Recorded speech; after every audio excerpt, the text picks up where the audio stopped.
Imagina vivir en un país que nada en petróleo, pero donde llenar el tanque de un carro o conseguir una bombona de gas se convierte en una odisea. Ese país existe y se llama Venezuela. Durante décadas, Venezuela fue sinónimo de riqueza petrolera. En 1922, con el reventón del Pozo Barroso II en el Zulia, comenzó la era del petróleo. Desde entonces, el crudo se convirtió en la base de la economía. Para finales del siglo XX, Venezuela era uno de los mayores exportadores del mundo. En 2010, se anunció que tenía las reservas probadas más grandes del planeta, incluso superiores a las de Arabia Saudita. Pero aquí está la paradoja. Hoy, en el país del mar de petróleo, millones de venezolanos hacen colas de horas, incluso días, para echar unos pocos litros de gasolina. ¿Cómo pasó esto? La respuesta está en el colapso de la industria petrolera. PDVSA fue considerada una de las más eficientes del mundo. Exportaba millones de barriles diarios y producía derivados como gasolina, diésel y gas doméstico. Pero a partir de los años 2000, la historia cambió. La politización de PDVSA, la falta de inversión y el despido masivo de técnicos tras el paro petrolero de 2002 marcaron el inicio del deterioro. Con el tiempo, la corrupción, el mal manejo y las sanciones internacionales profundizaron la crisis. Hoy, las refinerías de Amuay, Cardón y El Palito operan a menos del 20% de su capacidad. Muchas veces están paralizadas por falta de mantenimiento o repuestos. Y no es solo la gasolina. El gas también escasea. Familias deben cocinar con leña o hacer largas filas para conseguir una bombona, en un país que debería tener gas de sobra. La paradoja venezolana es brutal. La nación con las mayores reservas de petróleo no puede garantizar combustible a su propia gente. Parte del crudo se va en acuerdos opacos o para pagar deudas internacionales. Así, Venezuela pasó de ser un gigante petrolero a un país donde la gasolina se volvió un lujo y el gas doméstico, un privilegio. Una muestra de cómo la riqueza mal administrada puede transformarse en escasez. En los años 70, con la nacionalización del petróleo, Venezuela vivió lo que muchos llamaron la Venezuela Saudita. Se construyeron autopistas, represas y urbanizaciones. Caracas se llenó de rascacielos y centros comerciales, y el país se convirtió en un imán para migrantes. PDVSA era un orgullo nacional. Llegó a producir más de 3 millones de barriles diarios y a posicionarse como un actor clave en la OPEP. Venezuela exportaba crudo, gasolina, diésel y petroquímicos. Pero esa abundancia trajo una dependencia peligrosa. El país dejó de producir alimentos e industria nacional, confiando casi todo su desarrollo al petróleo. El punto de quiebre llegó con Hugo Chávez en 1999.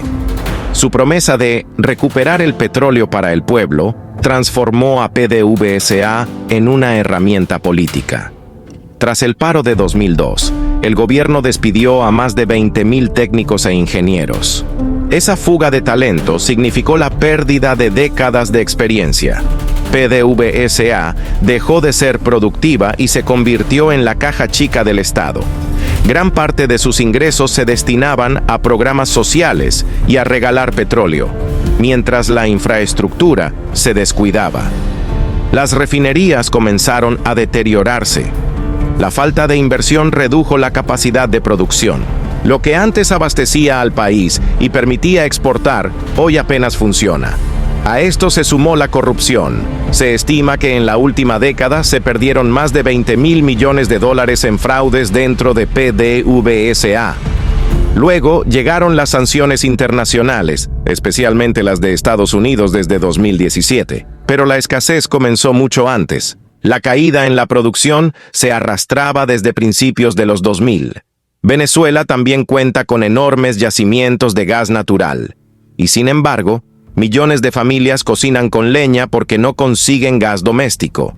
Gran parte del gas está asociado al petróleo y requiere de plantas de procesamiento que hoy están deterioradas. La red de distribución tampoco se modernizó, Y muchas zonas dependen de bombonas que escasean o que llegan a precios inaccesibles.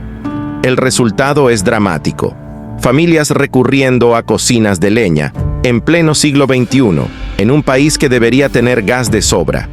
La escasez de combustible ha transformado la vida cotidiana. Agricultores no pueden sacar sus cosechas. El transporte público funciona a medias.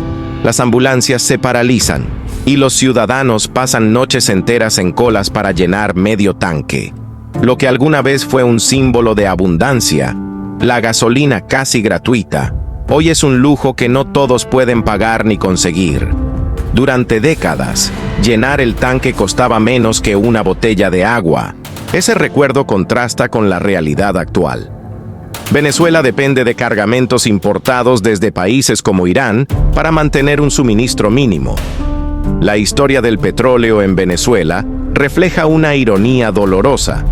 Lo que debió ser la base de la prosperidad se convirtió en la raíz de la crisis. El petróleo pudo haber sido el trampolín para diversificar la economía, pero terminó siendo una trampa. Expertos aseguran que recuperar la industria tomaría al menos una década, con inversiones millonarias y una reestructuración completa de PDVSA. Pero más allá del dinero, se necesita un cambio profundo en la gestión y la visión de futuro. Mientras tanto, millones de venezolanos seguirán viviendo la paradoja de habitar un país con un mar de petróleo bajo sus pies, pero sin gasolina ni gas para su vida diaria. La escasez de combustible no es solo un problema energético. Es el símbolo de una nación que tuvo todo para convertirse en una potencia, pero terminó atrapada en su propia riqueza. Un recordatorio de que los recursos naturales, por abundantes que sean, no garantizan prosperidad si no se administran con responsabilidad y visión. Si quieres conocer más sobre estas historias y entender mejor lo que ocurre en América Latina y el mundo, te invito a suscribirte a mi canal de YouTube, Catatumbo.